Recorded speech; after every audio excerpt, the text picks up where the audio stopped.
going to join the Great Hall. You can't. It's a trap.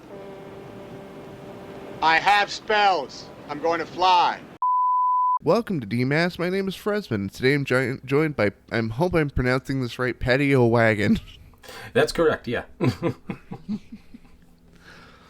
Now, I was recommended your channel by a recent guest on the show, and I'd heard that the majority of your content is through TikTok instead of YouTube, but you do have some videos on the YouTube platform as well.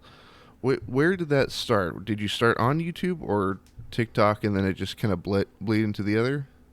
Well, the sort of Paddyowagon channel and everything like that started on TikTok and then sort of moved its way over to there. But as a creator, I have definitely been on YouTube in various capacities since probably 2013, just like anyone from my generation that's trying to make it as a creator. So, but as far as my TikTok content and everything like that is concerned, yeah, that started about a year and a half ago, and I've been trying to make the move over to YouTube as best I can. I'm reading one of your first videos on your channel, the Lord of the Rings and Platonic Male Affection. And my first immediate thought, I was like, there's no way at least one of them have kissed. Yeah, well, I mean, platonically, they certainly have. As friends. Like that we've seen, yeah. And it really is, I sort of go with the Sean Astin in his interview that he gave about, like, if Frodo and Sam kissed, he's like, you don't know they didn't? And it's just like that's that's sort of the passive attitude I take on that.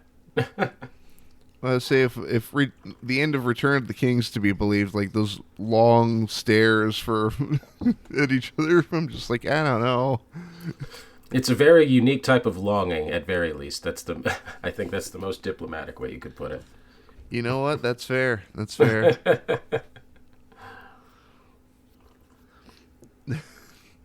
Now, speaking to your more recent video, the Final Destination rankings.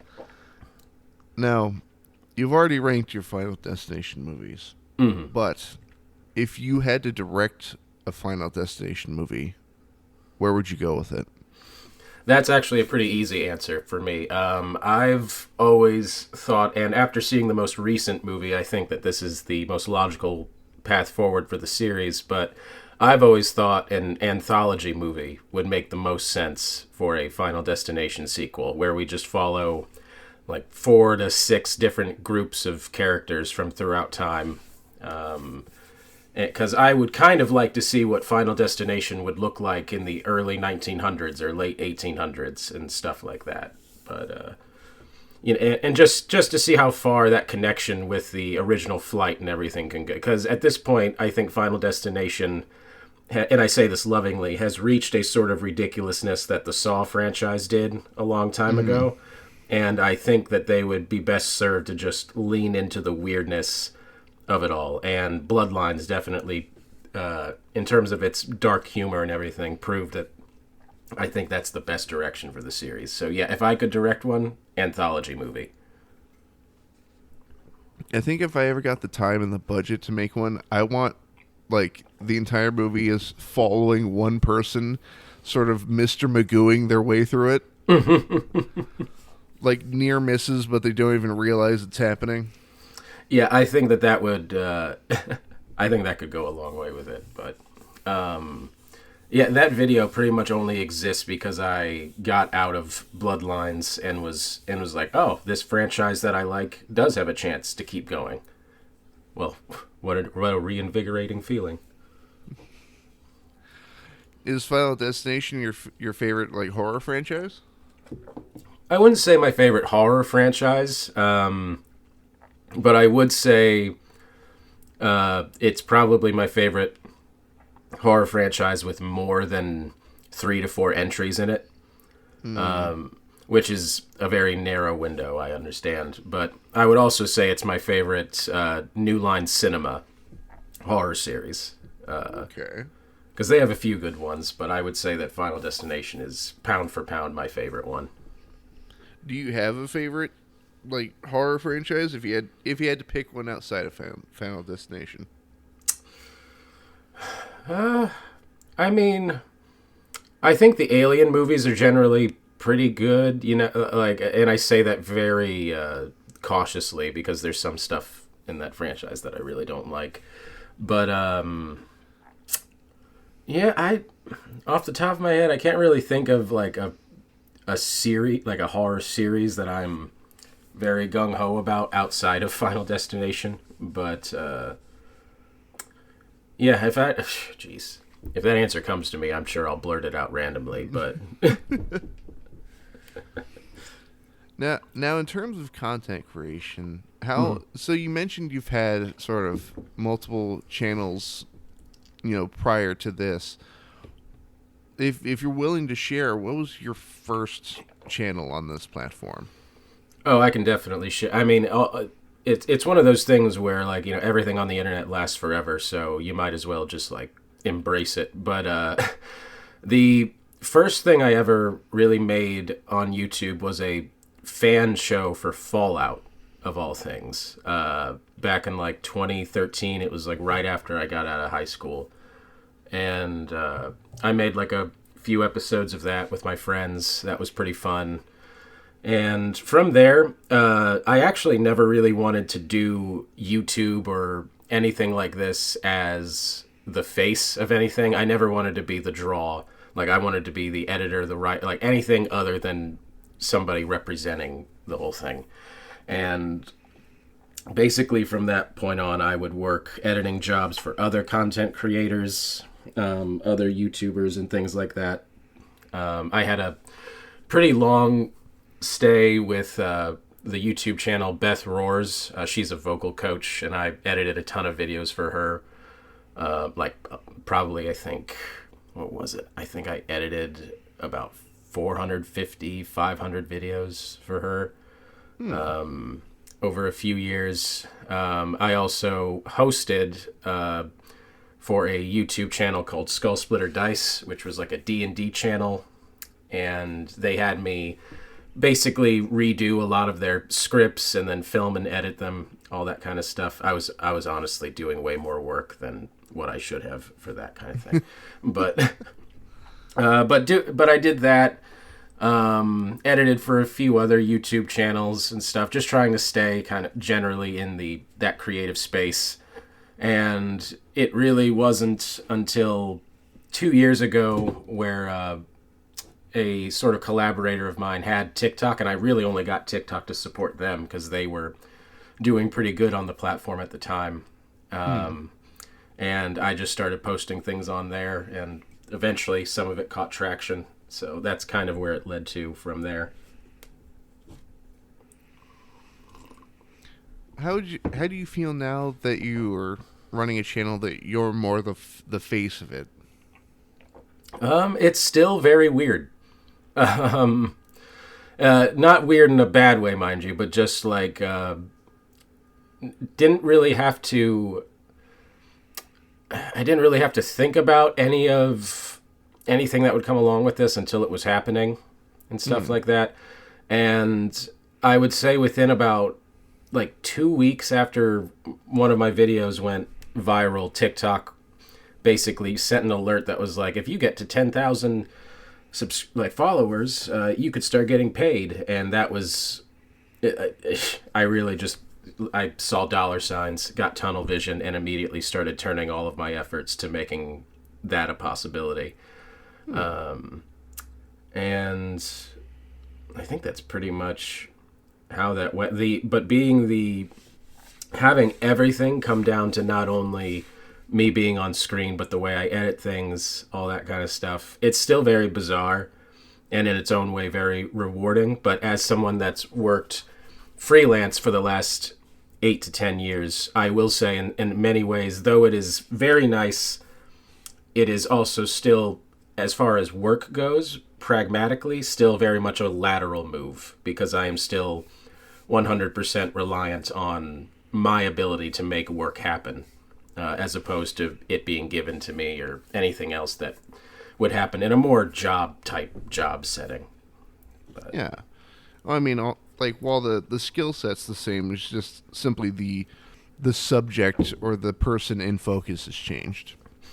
Yeah, yes. I'm used to getting footage from people other than me that have a bunch of bloopers and things to edit out. But now it's just me that I'm doing that for, and that is a little bizarre still.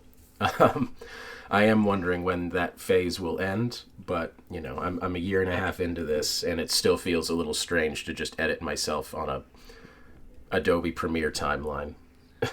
Have you gotten used to hearing the sound of your own voice played back at you? Thankfully, and I don't mean this to sound vain or anything, but I've never really been bothered by the sound of my speaking voice. I don't really know why. And even with the doing the Paddyowagon stuff, like that character is almost just kind of like a heightened version of a very honest side of me. So when I hear that voice, like the monotone voice and everything, I don't get bothered by it. Like it doesn't make me feel uncomfortable or like I could have done better. It's not quite the same as with my singing voice, for instance, where like if someone starts playing a clip of me singing, I will leave the room. But but yeah, no, I've actually never really had a problem with my speaking voice or anything. And thankfully, working 5 years at Skull Splitter Dice, where like I had to do 20 to 30-minute videos over hyper-specific Dungeons and Dragons topics, you hear your voice say stuff like simulacrum and lolth, all these other D&D terms. You're just like, well, the worst has been said. The worst has been done. So, do you currently play D&D? As much as I can. Just as the older you get, the harder it is to organize groups and everything. But I still am down to play it pretty much any time. I'm a forever DM, so I have all the stuff just ready to go. I currently have a group that meets about every 2 to 3 months, just because they live about an hour away. But we do that, and honestly, most of the tabletop RPG sessions that I do get to play are... we actually kind of been playing a RPG me and my friends have been making for the last few years. Not to plug anything, but we have our own sort of sci-fi RPG that we've been building, and surprisingly have a ton of fun every time we get to play it. So D&D has sort of graduated up to sci-fi RPGs since then, more or less. See, I've tried my damnedest to start playing D&D, but I've run into this issue that every time I do, the DM I'm currently with gives up midway through.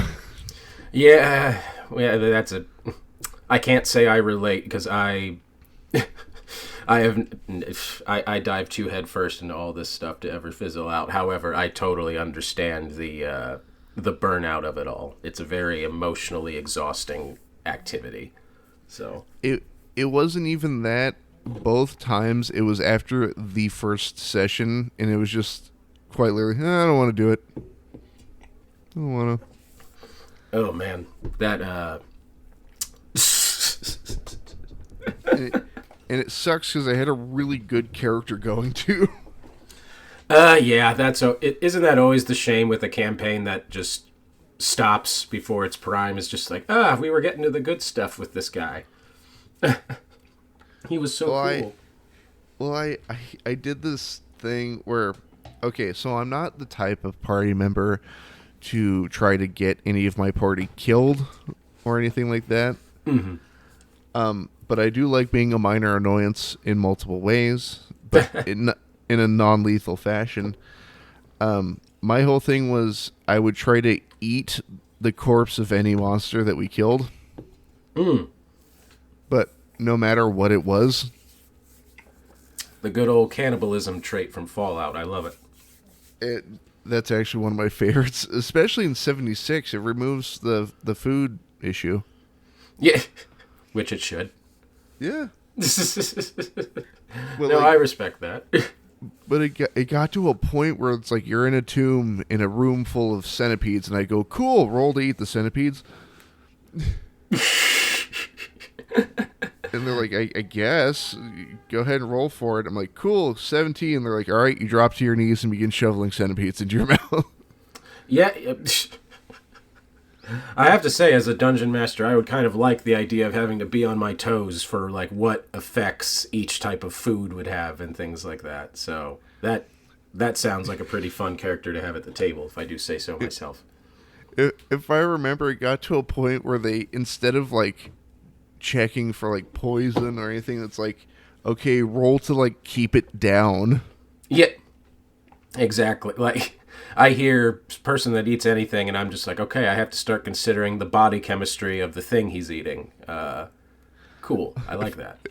If I remember, I failed to eat a gelatinous cube, if I recall correctly.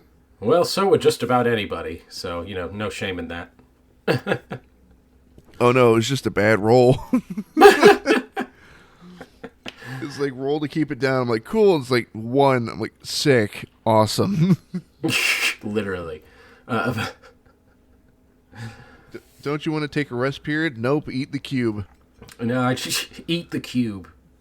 That should go on a shirt. I don't need to rest. I need to eat the gelatinous cube.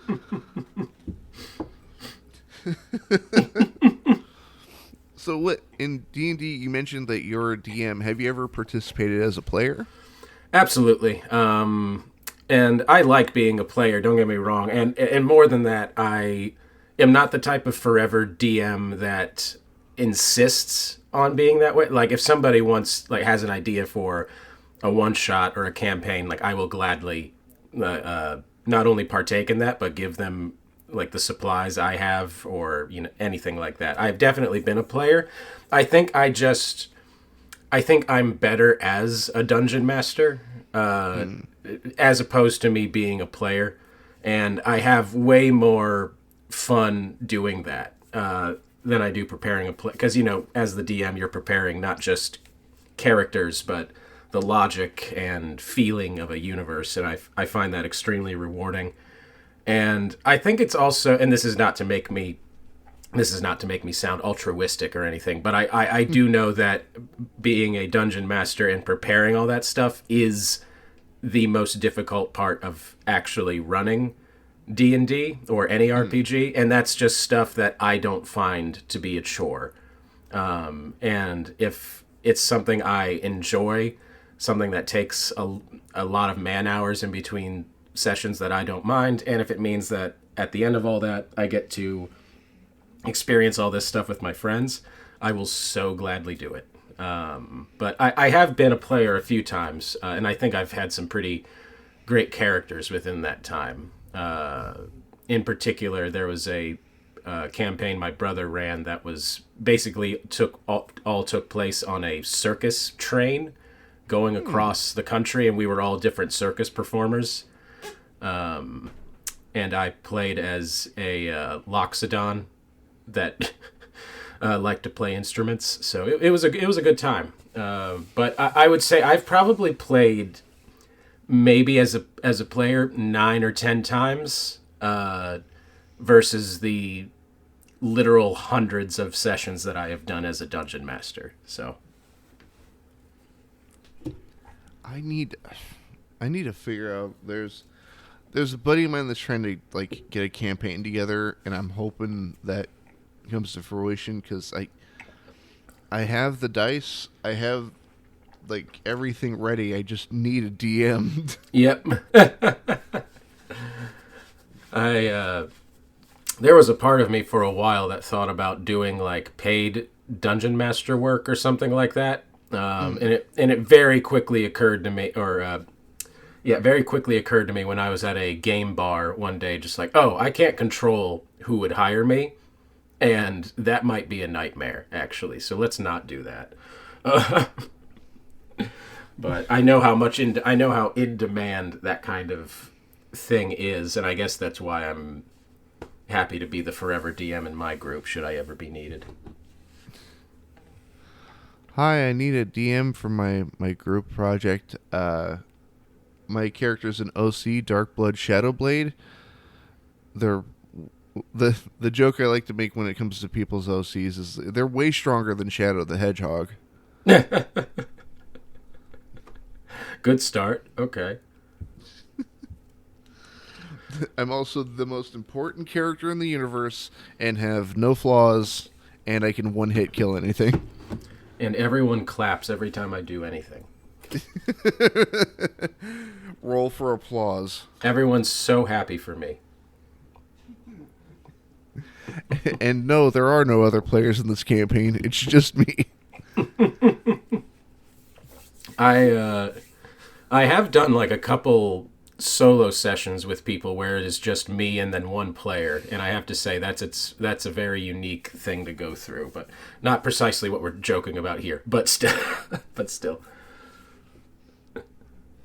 I've been toying with the idea of using the structure of D&D campaigns to write a story, but like start mundane and then you have to roll for every like sort of major decision.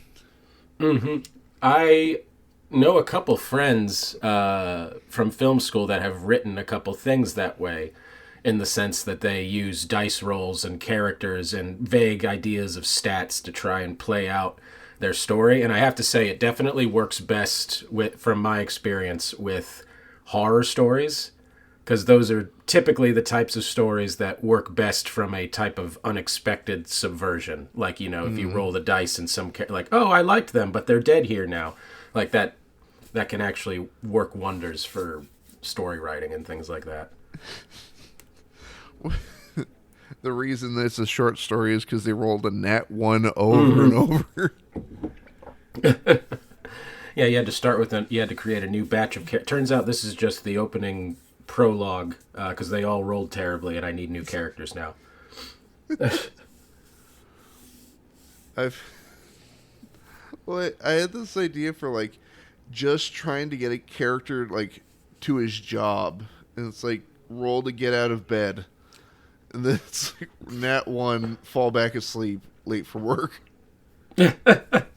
I mean, I think the magic of being a DM is kind of deciding what little things like that do require a roll and gamifying it. Like, that sounds so simple, but like I do legitimately think that like the difference between a really exciting DM is somebody that would just hear like, oh, you rolled badly just to wake up. Okay, well, what happened was you thought you were waking up, but you closed your eyes for a second and suddenly it's 45 minutes later. Like I love that kind of stuff. So speaking of the dice roll, have you ever played Disco Elysium? Oh, I love Disco Elysium. It's a masterpiece. That first roll, trying to get your tie off the fan. So, for the folks at home, at the beginning of Disco Elysium, you start like exiting a bender, and your tie is stuck to a ceiling fan, but if you roll poorly enough, you can straight up just have a heart attack and die as the first move.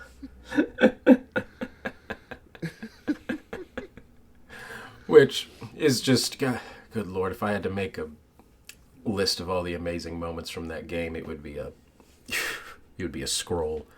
But I haven't gotten that far. Ashamedly, I haven't gotten that far. I'm if I can describe a situation and you could know where I am, I borrowed Kim's gun to shoot down a corpse. Oh yeah. And I missed.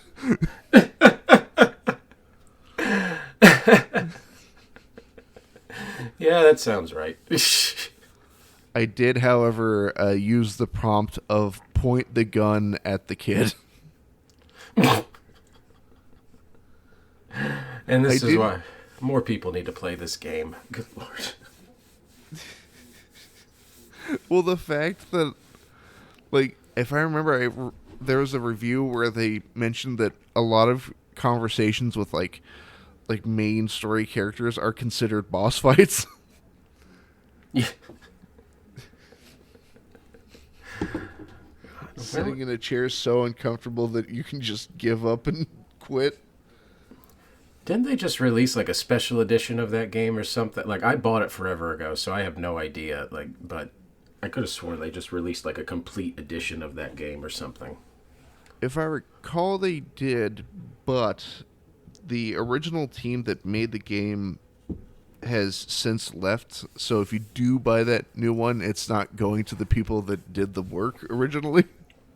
Isn't the game industry fun? It's so great that it works the way that it does. We shouldn't change it at all. Staring directly into the camera, everything's fine. Everything's great in the way it was meant to be. Nothing should ever change. Jeff Keighley should announce certain things at the Game Awards. Yeah, man, I didn't even watch the Game Awards this year, and as a result, I had like probably 12 different people send me text messages about that new Star Wars racing game that's coming out. Which, we'll see. But if I can play as Jar Jar Binks like in Super Bombad Racing, then we're sold. I guarantee they're gonna I haven't seen the trailer for it or anything. Maybe this is in there, but I guarantee they're gonna put some kind of like bearded Sebulba in there or something like that, something to make the fans go crazy. Or just Sebulba himself, hopefully.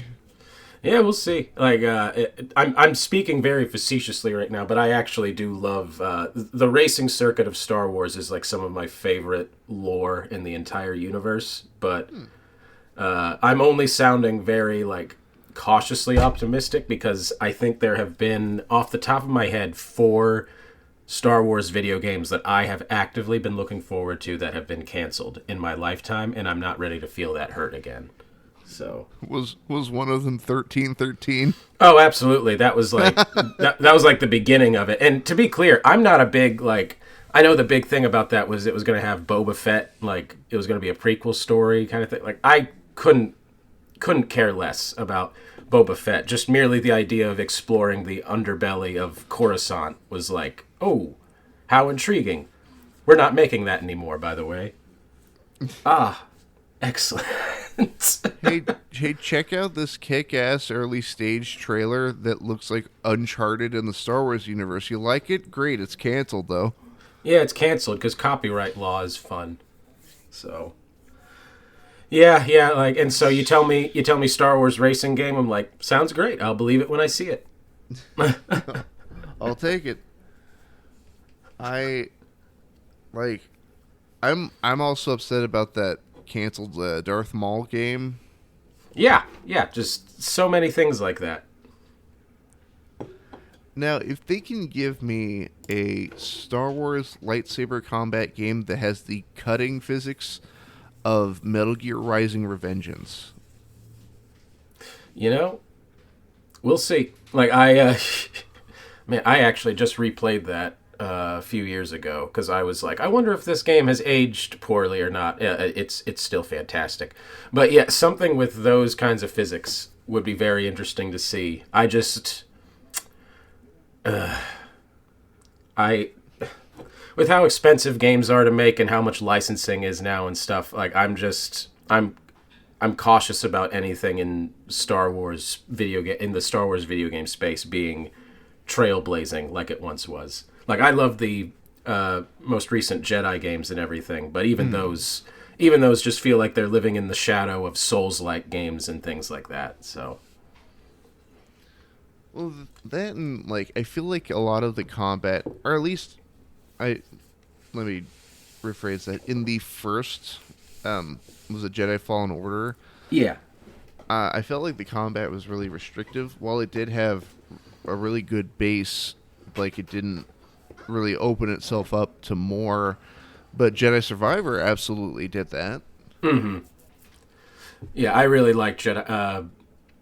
Some people kind of thought I was lying when I said I liked that one more than the first one, but like and mind you, I didn't have the experience of playing it at launch. I played both of those games like 3 or 4 months after they came out, so I didn't have the same buggy experience I think a lot of people did. But yeah, I like the second one way more because I agree. I think it opened itself up more, and the story was a little less I don't know. I think a cliche in video game narratives that is starting to form is you lose all your gear at the beginning and your character arc is rediscovering all of your skills. I'm just like I've played Metroid Prime before, but I'm getting nitpicky now. Well, I do like the I'd say the consistent character growth that Cal has throughout both those games, where you actually keep a lot of the stuff that you ended the last game with.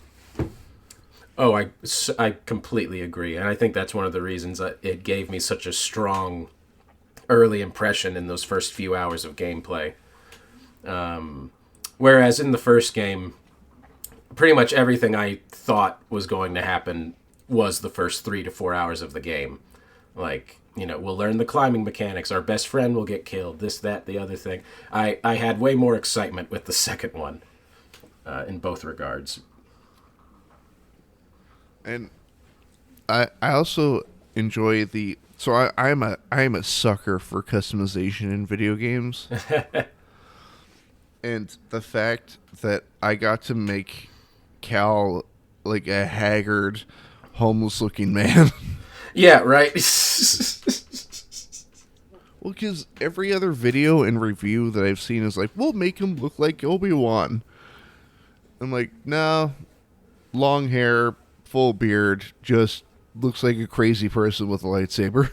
Oh, I'm with you entirely. This is a guy that has been going through a lot, and he's been using how many different types of weapons, including blasters. So, yeah, I'm gonna make my guy look like a Jedi that does angel dust. I'm sorry, I'm more interested in that.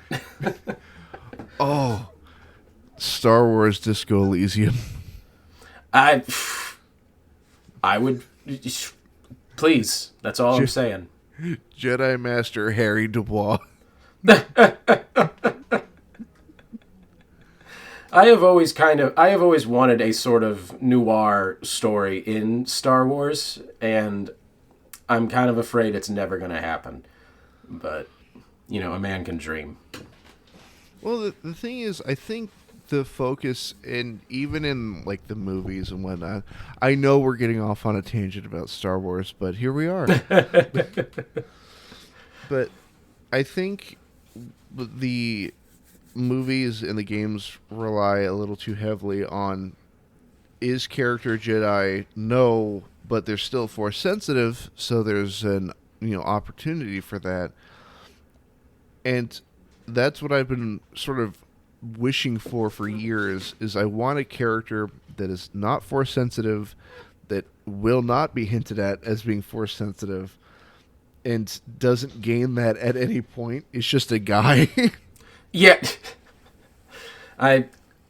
without spoiling anything, and I do mean without spoiling anything, that is one of the best parts about the show Andor to me, is that there's never a point in the show where a character holds out their hand and something twitches because they're trying to make it come near them or something like that. There's none of that stuff happens in the show, and it's all the better for it.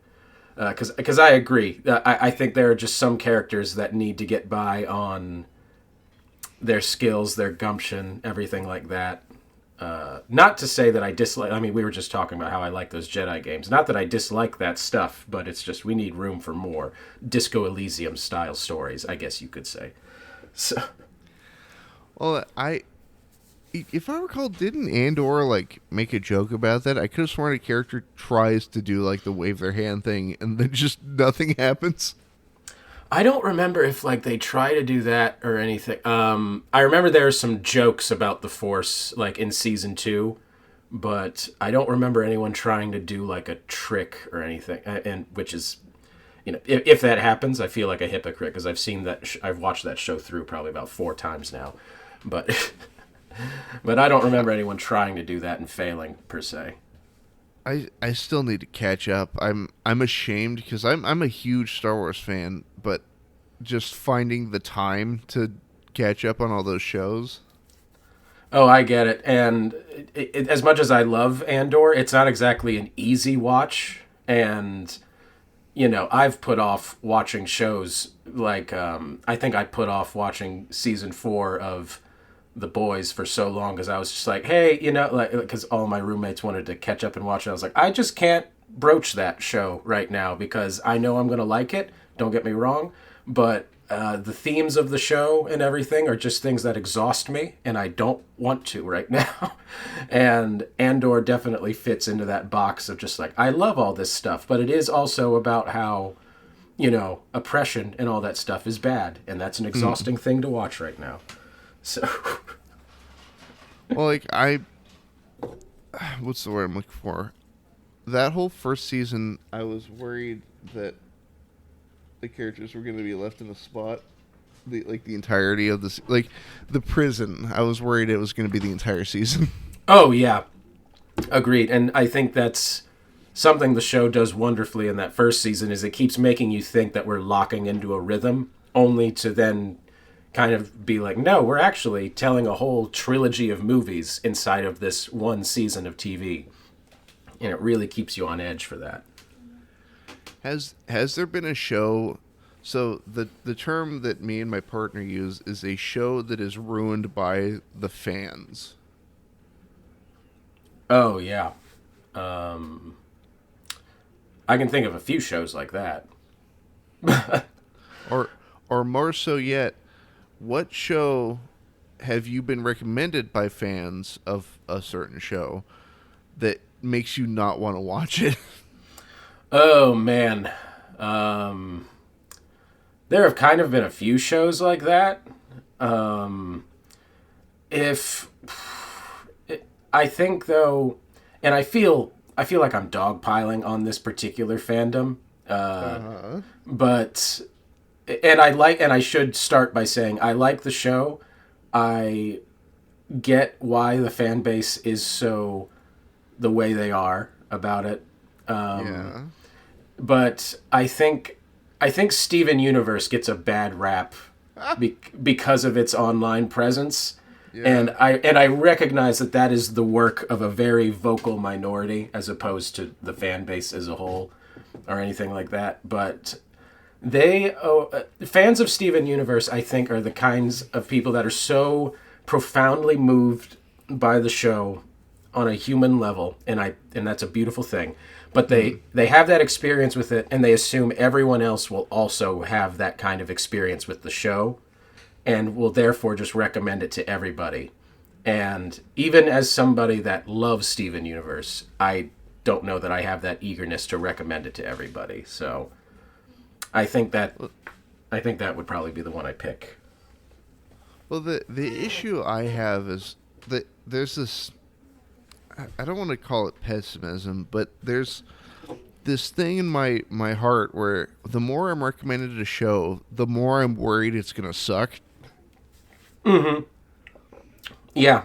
And I struggle with this a lot less now that I've learned to articulate myself better, but I always have a hard time, with people recommending stuff like that because I feel like the worst thing I can be on something like that is ambivalent.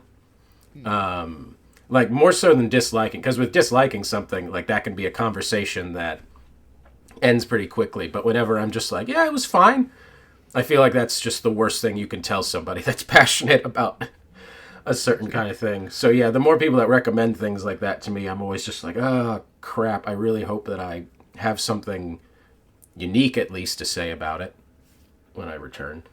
But I'm trying to remember. There was a show, I want to say it was on Netflix, that like people would sing its praises and just it's the best show ever, and then I don't know, just kind of shrugging my shoulders, and then I finally gave it like one chance, and I'm just like, okay, yeah, this is pretty good. Fine. That's how I was with Has Been Hotel. I was just like, oh, the online presence for this show is kind of annoying, but I have to admit, I get it. Like, this stuff's pretty good. So, are you familiar with Invader Zim? Oh yeah, grew up on that.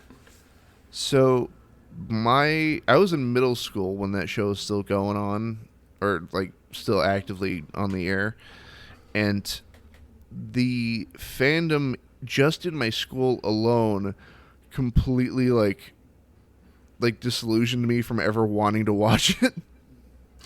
Yeah, I get that.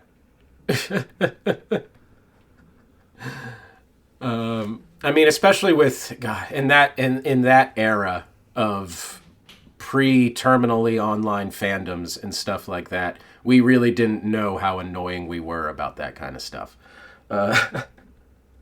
Or we did, but it didn't matter. Yeah, or we didn't, it didn't matter. I mean, you could say that was probably the most defining social quality of the early 2000s versus the 90s, was like, in the 90s, we didn't know any better. But in the 2000s, we did. And with Invader Zim, too, like, that's a show that fits into the Hot Topic, raw crowd of fandom from that time, so... The lol so random. LOL banana phone. But hey man, that's a good song. It's one of my favorites. Leave me alone. But, that said, I do have a genuine appreciation and love for the Ultimate Showdown of Ultimate Destiny by Neil Cicierega. Oh yeah, I mean, also that guy. I feel what I watched like a mini doc about the creator of that, and he's just been crafting very disparate but successful viral hits for like his whole career and stuff like that. So it makes sense that that's still an earworm. The man made Potter Puppet Pals, man. Yeah, just those two things alone. That, oh Lord, that's wild. I also highly recommend his music. It's a fun time. You know, I might actually just have to look that up at some point with the rest of my day, actually. I'm going to put that in my notes just so I don't forget. But... I also got... I would not recommend it. I got poisoned to Game of Thrones. Oh, do tell. Because it was at the height of its popularity when it was coming out. Nobody at my work would shut up about it. Like any conversation I had would always somehow veer to Game of Thrones, even if it had nothing to do with movies or television. Just, hey man, how's your day going? Oh, pretty good. Did you see the new Game of Thrones last night? No, and I won't. Thank you very much. And you know, I have to imagine that for anyone that stayed out of that fandom for 8 years only for it to like blunder in the way that it did, that must have been so gratifying for everybody that stayed outside of the fandom. I'm not gonna lie, I laughed really hard. Oh yeah, and you guys deserved it. You totally earned that. That's patience is what that is. Well, like I'm sitting there watching like, man, I can't believe they left a coffee cup on set. But then the weird detractors are like, oh, actually, it's really hard to remove a coffee cup. And then what's his name? Ren, or Surrender on YouTube.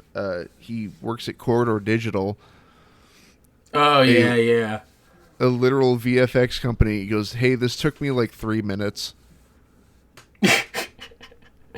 Yeah, I remember that happening, and my outlook on it was, I kind of, this is not to make me seem higher than it all or anything like that, but I remember the coffee cup controversy happening, and I kind of was, I was not on either side of the argument, where I did not think it was a big deal, but I also was not like, oh, it's really hard to remove that, and like I wasn't on either side. I was kind of more just like, if the show was good, this would not be a conversation.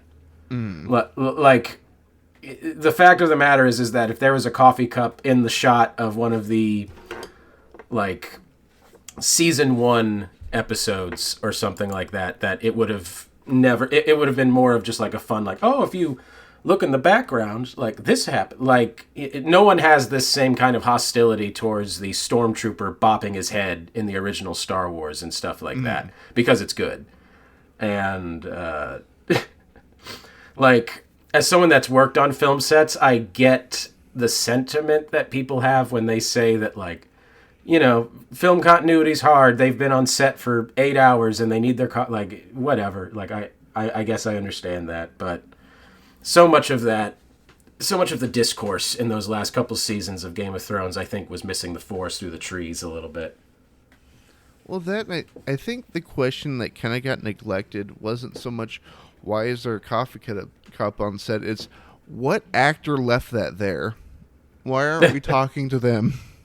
I would honestly, like, as someone on a film set, I would wonder, like, who on set design or, like, why didn't a PA just, like, notice that? It makes me, I guess I just really want to know how busy everyone was that day that happened. Because ultimately, like, when I look back on any of because I'm a video editor, and anytime that I'm looking at, like, a short film's like dailies, or like I'm going through to pick what shots I want, there are just some times where you can tell, like, oh, they've been on set for 10 hours because makeup took extra long and the location power went out, whatever, this, that, the other thing, and that's why this shot looks like shit.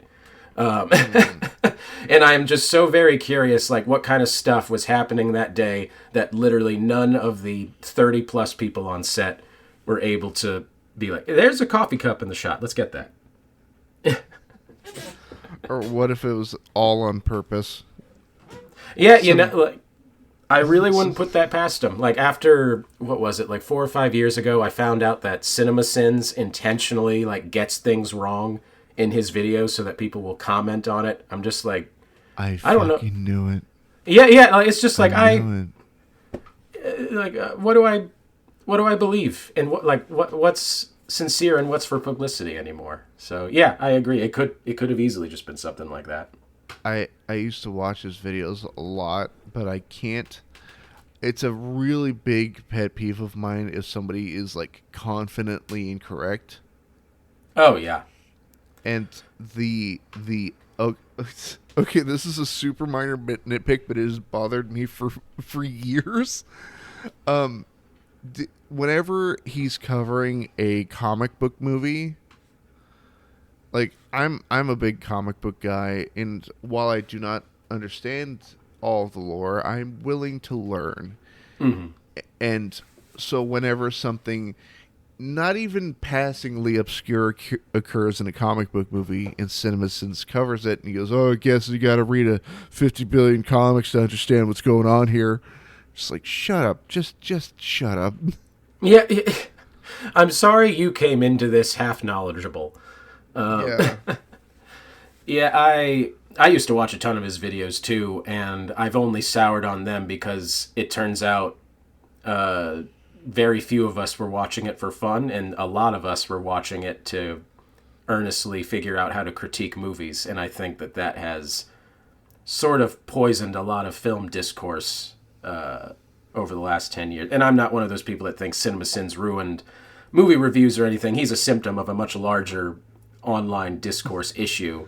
But some people have, yeah, he really, and because at the end of the day, I think in a world where we recognize that this is just content, this is just supposed to be silly, not taken seriously stuff, that it would be a different conversation. But unfortunately, some people watch reviews like that and other channels that are way more worse and insidious about it, and then just think that that's what critiquing movies is.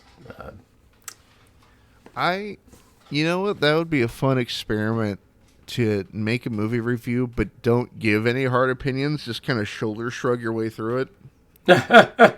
I think I run into I'll say this: you don't have to try very hard to find a movie review or video essay like that on YouTube. I think a lot of people, and this is not, I'm not trying to be mean to any specific creator or anything like that, but I think a lot of people mistake recounting the events of a movie as reviewing it. Yes, thank you. Like, they're not analyzing, like, what does this mean? Like, why was this decision made by the actor, the writer, the director? They're not trying to think about how the art could have come together in post, or like how these things communicate certain ideas even outside the authorial intent. They're just reciting events from the movie, and they'll occasionally be like, well, that's weird.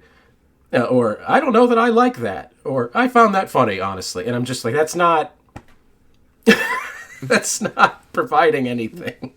And what sucks in addition to that is a lot of the times videos like that will have incredibly interesting and engaging titles, but won't follow up on the promise of its premise. Because it'll be like, what was going through, character B's head when character A was trying to kill them. And then it's just like, and here's the movie. Exactly, yes. And for some reason, it's usually either that or theories that have nothing to do with the actual text of the story, or the whole fan theory side of whatever. But yeah, what's the underlying tone of this? But it's but it doesn't even like cover the movie. Yeah, it seems like you can't, like, you're either getting analysis that's like, here's me reciting the events of the movie in plain English, or you're getting something to the equivalent of the Rugrats are actually all dead and Angelica's the only one alive kind of stuff. And I'm just, I am so thoroughly uninterested in both sides of that. What if it's all a dream? Yeah, like, okay, what if it is? What do we learn? Like, what do we learn from that? I don't... Nothing, really, to be completely honest with you. Yeah.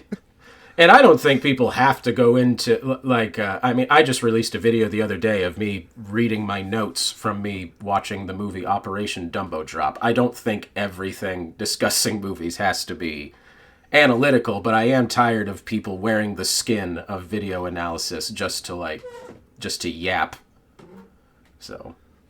That said, stay tuned for my analysis into the societal complications that arise from the release of Space Jam. I'd be there for that. I mean, I think and I don't know who the creator is. Like, I don't remember. I turned the video off halfway through, so I don't know who I'm critiquing here. But there was a video I turned on while I was doing chores that was like, we don't make good comedies anymore, and I fundamentally disagreed with that premise. So I was like, oh, okay, I'll watch it, see what their point was. And really, the video was just it was like a 30-minute video, and for the 15 minutes I watched, it was just, you remember how good Anchorman was? We don't have movies like Anchorman anymore. And I'm just like, are you just using this premise as a way to reminisce about your favorite comedies and tell on yourself that you don't watch a lot of movies? Because, we're doing pretty good with comedies these days. I don't know that we came out with Anchorman and just never made any more good comedies. So, like, I don't think comedy ended at Step Brothers. No offense, my guy, but it ended at the hit film Old School. Are we just naming Will Ferrell movies right now? Apparently, that is something he seriously named like Step Brothers and Anchorman in the video, and I was just like, okay, I can't listen to this anymore. He has his opinion on what humor is, that's fine, but there is nothing analytical to be gained from this video. So, there is a game reviewer out there that in one video completely removed my trust in any opinion that he gives about games. Don't get me wrong, he's probably grown, he's probably changed, but I can't You ever play the Metal Gear series? I have played a few of them, yeah. So he made I want to say a 40-minute video complaining about the length and cost of Metal Gear Solid 5 Ground Zeroes, the prerequisite game to the Phantom Pain. Okay. He complained that the main mission can be done in 17 minutes, which is, I should clarify, that is if you're hauling ass and you know where everything is. I was about to say, yeah, that sounds, highly specialized, but yeah, go on. And he was bitching that it was like, why does it cost $30 and like it doesn't last that long, but then he follows up with like, I don't understand what's going on. This is a weird place for me to like enter the Metal Gear series. This is my first Metal Gear game. Okay. Well, of all the complaints you could legitimately levy at that series, that is not one of them. Like, you've like it to equate it to a Marvel movie. It's like starting at Endgame and not understanding what's going on. Yeah, like, especially, it's even more insane than that because Metal Gear has never obfuscated just how convoluted and melodramatic and just intricate it is. Like, that's one of the things it proudly wears on its sleeve. And if you're gonna just start at Phantom Pain's prologue video game, that's you don't want to watch a YouTube video leading up to it first or anything. Like, I don't know. I know that in video games there seems to be this kind of assumption that you don't have to be familiar with the story or the past entries leading up to that. And I get that they're, like, generally that has been the case. Like, people that didn't play Halo could jump into Halo 2, for instance, and get a grasp on the emotional beats and everything. But the idea of doing that with Metal Gear is kind of, I don't know.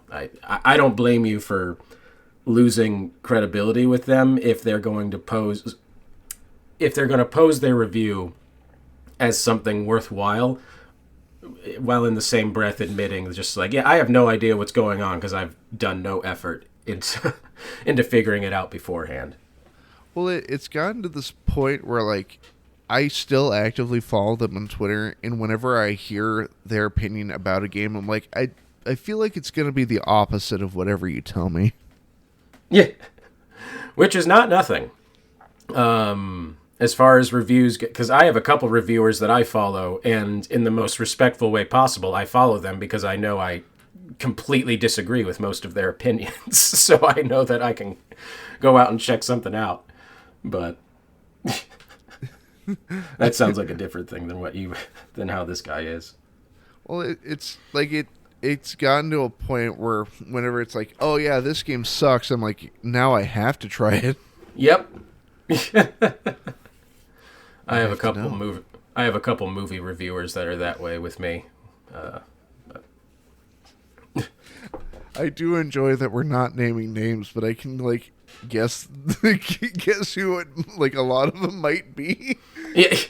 Well, some people I think like I will gladly bring up CinemaSins because that's just like his platform's too big for me to really like send any hate his way or anything like that. Whereas like, the guy that made that comedy video, like I don't know who made that, but I'm also not going to go through the effort of figuring it out because who knows? I mean, I've also just made reviews and videos from like 5, 8, 10 years ago where if I read them now, I'd be like, ugh, good Lord, I hope no one judges me for that kind of thing. But well, that and like when it comes to reviewers of times past, here, just a sec. Sorry, I had to cough. You're good. But like, I love this weird like. A lot of reviews are a time capsule of when they were written. Mm-hmm. Like one of the more famous examples is when Alien Resurrection came out for the PlayStation 1. It was one of the first games to use the twin stick method that we are now commonplace with for first-person shooters. But at the time, in the review that was written about it, it was like, I don't know, this new control scheme's really weird. I don't think it's going to take off. This is too strange. Yeah. I wonder if that reviewer like still looks back on that and is just like, at the time I maintained that it was a weird control style. Or what if they're a contrarian even today? They're like, it's still weird. I don't like it.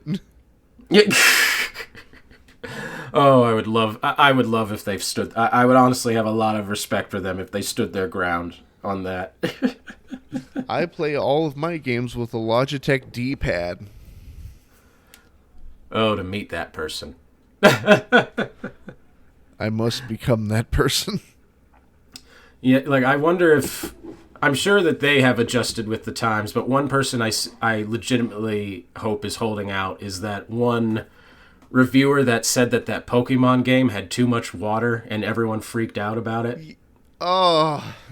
That poor person just made a joke about a game having too much water and everyone's just like, they shouldn't be in journalism. Just leave her alone.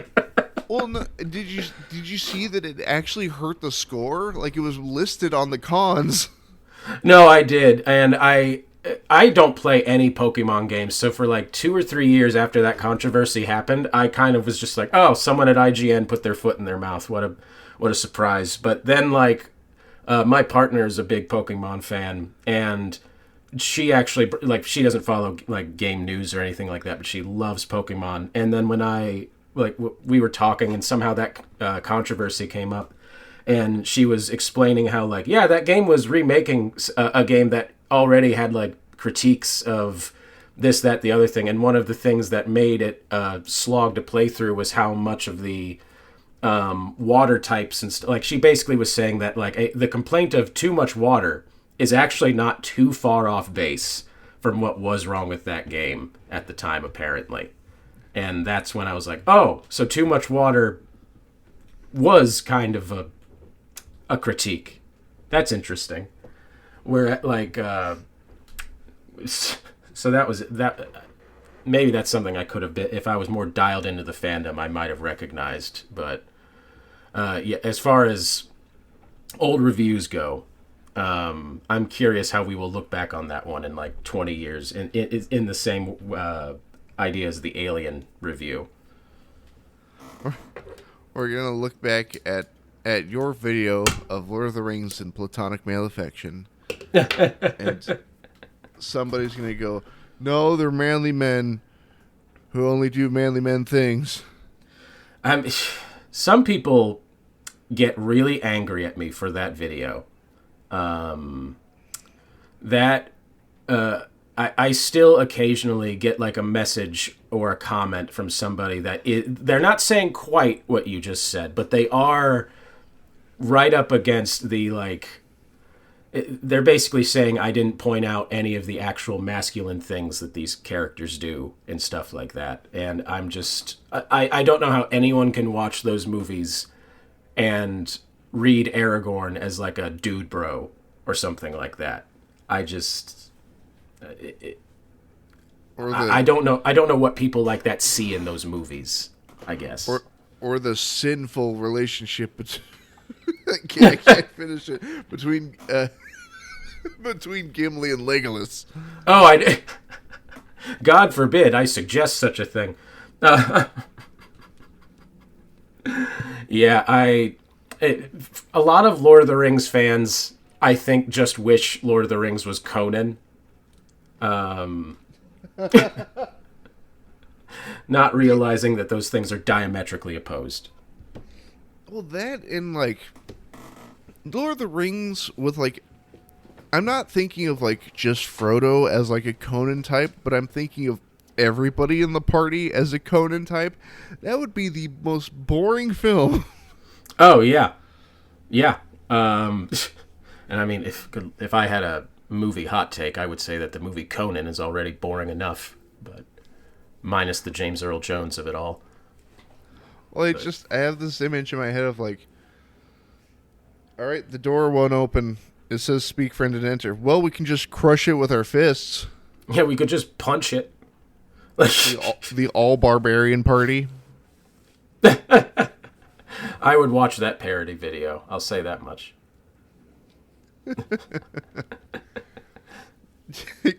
Cleaving the Balrog in two. Isn't it fun that there's no character adversity whatsoever? Frodo, what is best in life? Yeah, I'd watch that. Unintentionally selling myself on this idea. I have not ran an all barbarian session, but I have ran an all bard session, so maybe it's high time. Oh, that's gotta be insufferable, right?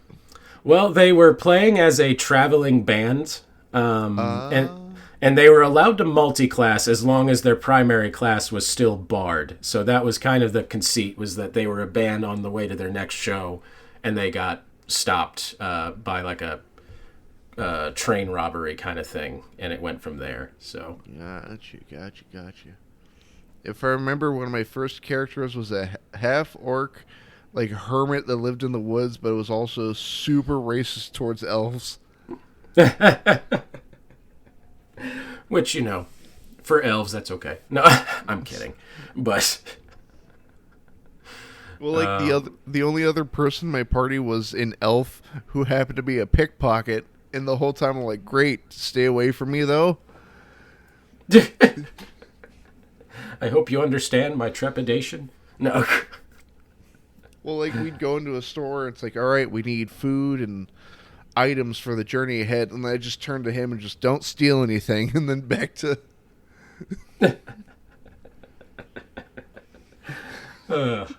That's funny. Now, Patty, we have just crossed the hour mark. How we feeling? How you doing? I'm doing pretty good over here. Gotcha. Now, I think we'll call this to end because I do have to get myself some food. I'm not feeling well. Well, yeah, then I definitely won't keep you for that much longer. Oh no, you're good. But I think to close us out this time around, I have two questions for you. It's two questions I ask every guest. The first one being, if you had a video on your channel and or TikTok that you're particularly proud of, what would you recommend to us? Man, and it's up on my YouTube and my TikTok. But I think my favorite video that I've made was it's a very weird video, but it's kind of like a poetry piece about my memories of the Weather Channel. Huh. Yeah, like, which I just kind of wrote one day because it was like 2 or 3 months into getting paid for making TikTok videos, and it sort of hit me that, like, this could be a creative outlet for more than just things that make the audience particularly excited. And so, like, I'm very proud of that video, and that can be found everywhere. But the most recent video that I did that I really liked was about the movie Operation Dumbo Drop, which was a Vietnam War movie for kids that Disney made back in the early 90s. And I just can't believe that exists. But that's up on my TikTok. And very soon on YouTube, I'm going to be having a long form video go up there. Sometime in the next couple months, I am working on a video about the reason why we are nostalgic for the Weather Channel, which is basically a breakdown or a historical breakdown and retrospective about all of the things that made the Weather Channel aesthetically what it is and why we societally have so many collective memories about it. But that'll be going up in the next couple months. So I dig it. There will be, for the party people at home, there will be a link to the aforementioned TikTok in the description below. And my final question being, would you be open to coming back as a return guest? Oh, hell yeah. Hell yeah. Yeah, this was a lot of fun. So I think hopefully by the next time I have you on, I'll have a D&D game under my belt. Okay. Something we can compare notes on. I'm down for that. All right. I think I will as well, honestly. I think I have one coming up at the beginning of January, so. Watch when we come back, it'll just be... So I accidentally... No, it was on purpose. I killed my whole party. Whoops. Well, I mean, I might have that story. The RPG me and my group are playing is very... it's the kind of RPG where if you take more than 2 damage from a headshot, your character's just automatically dead. So I might have some very bleak stories from my RPG group as well. But with that party of people at home, thank you for hanging out with us today. Please go check out Paddyowagon's channel and TikTok. Is it the same name on TikTok, if I recall? Yeah, it's the same name across all of them. Brand synergy and all that. So I wanted to make sure, but links will be made available in the description below. Please go check out Paddyowagon's channel. Good people. I really appreciate that. Thank you. And thank you for having me on today. It's been a lot of fun. Absolutely. And with that, party people at home, this has been Demasked. My name is Fresman, and I'll see all of you next time.